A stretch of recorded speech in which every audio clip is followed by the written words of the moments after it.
जब साल में ये दिन आता है हम 6 महीने पहले इसकी तैयारी में जुट जाते हैं। कभी करवे बनाते हैं, तो कभी दिए बनाते हैं, तो कभी सजावटी बर्तन बनाते हैं। नमस्कार, इस वक्त मैं मौजूद हूँ पश्चिमी दिल्ली के प्रजापति कॉलोनी में, जिसे कुम्हार कॉलोनी के नाम से भी जाना जाता है। 500 परिवारों वाली इस घनी बस्ती के अंदर सभी परिवार मिट्टी से जुड़े काम करते हैं। हम जब इस कॉलोनी के दौरे पर निकले तो हमने ऐसे परिवारों से मुलाकात की, ऐसे लोगों से बात की जो मिट्टी से जुड़े काम करते हैं। दिवाली का सीजन आ चुका है और बाजार में डिमांड के मुताबिक इनका काम फिलहाल तेजी पर है। पूरे साल ये दिवाली का इंतजार करते हैं और इसी सीजन में इनके पूरे साल की कमाई होती है।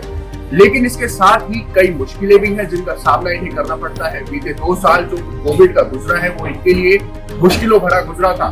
जब हमने एक शख्स से बात की तो उन्होंने बताया कि कैसे कोरोना के दौरान उनको अपना परिवार चलाने में मुश्किलों का सामना करना पड़ा था। में कोविड आया वो तो बस मुसीबत के गले में आ गई, मतलब कुछ नहीं, काम हम सब बंद, कोई ग्राहक नहीं आता था, फिर कोई लेने वाला नहीं आएगा तो हम बना बना के कहाँ तक रखेंगे। महंगाई तो इतनी हो गई कि खर्चा चलाना मुश्किल हो रहा है। मतलब जो 200 रुपये की चीज़ वो 250 तक पहुँच गया। जो हम इसमें थीनर विनर मिलाते थे उस पर भी 150, 10, 20 रुपये बढ़ गए। जो प्रॉफिट होना था वो नहीं हो रहा है।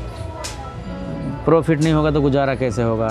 वहीं हमने इसी कॉलोनी के अंदर नई पीढ़ी के लोगों से भी बात की है, जिन्होंने बताया कि इस इंटरनेट के युग में वो कैसे नए एक्सपेरिमेंट्स कर रहे हैं और उसी में थीसिस भी लिख रहे हैं, कई पीएचडी की तैयारियां कर रहे हैं। हमने उनके कुछ प्रोजेक्ट्स भी देखे।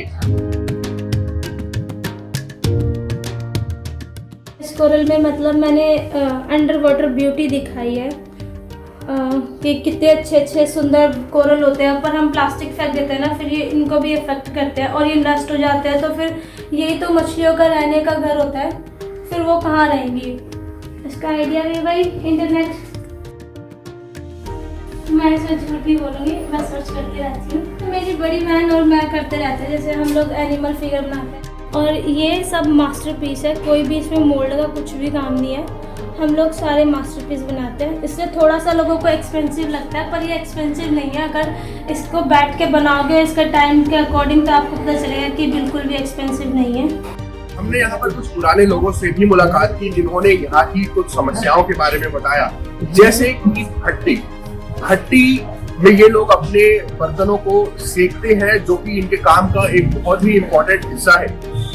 उसे लेकर कोर्ट में कई केस भी चल रहे हैं। लोगों का कहना है कि भट्टी से पॉल्यूशन होता है, लेकिन यहाँ पर काम करने वाले कुम्हारों का कहना है कि उससे कोई पॉल्यूशन नहीं होता। यहाँ पर एक विवाद जरूर है जिसे लेकर कोर्ट में केस चल रहा है। भट्टी को ये लोग कहते हैं ना कि पॉल्यूशन है, पॉल्यूशन। हाँ, धुआं है, थोड़ा कालापन तो है, बाकी इसमें कोई पॉइजन नहीं है। इसमें लकड़ी है, लकड़ी का बुरादा है, उपला, 3 चीज से हम पकाते हैं, बाकी कोई नुकसान वाली चीज़ नहीं। ये तो ऋषि महात्मा है, इसी से तप करते थे।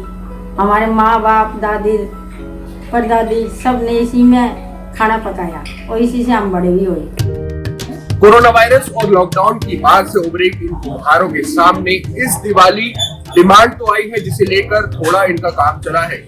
जब हमने यहाँ पर कुम्हारों से बात की तो उन्होंने बताया कि अगले साल और अच्छी दिवाली के आने की उन्हें उम्मीद है और वो इसी तरह चाहते हैं कि उनका काम चलता रहे।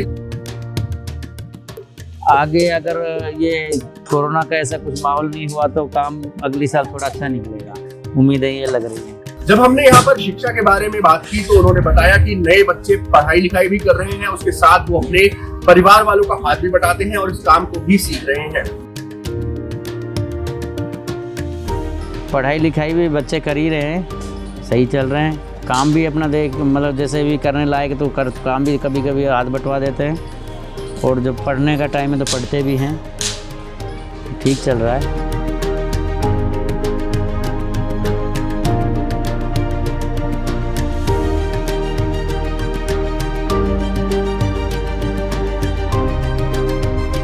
इस बस्ती में रहने वाले लोग मुख्य रूप से मिट्टी के काम से ही जुड़े हुए हैं। पीढ़ी दर पीढ़ी इन्होंने इसी काम को आगे बढ़ाया है और जो अगली पीढ़ी है वो भी इस काम को ही आगे बढ़ा रही है।